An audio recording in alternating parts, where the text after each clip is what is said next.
আমার জন্য আমার ছেলেকে অনেকটা কষ্ট পেতে হলো। আমার একটুখানি ভুলের জন্য আমার ছেলের উপর বিশাল বড় বিপদ চলে এসেছে। আজকে সকালবেলা জানেন রক্তারক্তি কাণ্ড। এই যে ওয়াকারটাতে বসে আছে, এটার মধ্যে বসে বসে খেলা করছিল। আমি চলে গেছিলাম হলো রান্নাঘরে কাজ করতে। ওর বাবা ছিল সামনে, কিন্তু একজন লোক আসলো আর ওর বাবা উঠে গিয়ে বারান্দাতে কথা বলছিল, আর এর মধ্যে ও ওয়াকারটা নিয়ে বাইরের দিকে ছুটলো আর একদম উল্টে পড়ে গেল জানেন ওয়াকারটা নিয়ে। এই যে দেখুন থুতনিটাও কেটে গেছে আর ভেতর দিয়েও কেটে গেছে। এত রক্ত বেরোচ্ছিল, আমি তো ভীষণ ভয় পেয়ে গেছিলাম।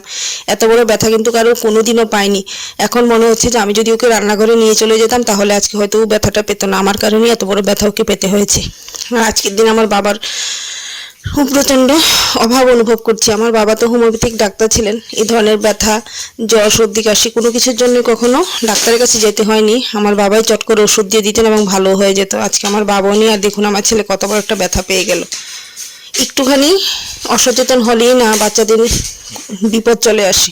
তো যাদেরই ছোট বাচ্চা আছে অবশ্যই চোখে চোখে রাখবেন যাতে এই ধরনের বিপদ না আসে। সবাই ভালো থাকবেন। হ্যাঁ।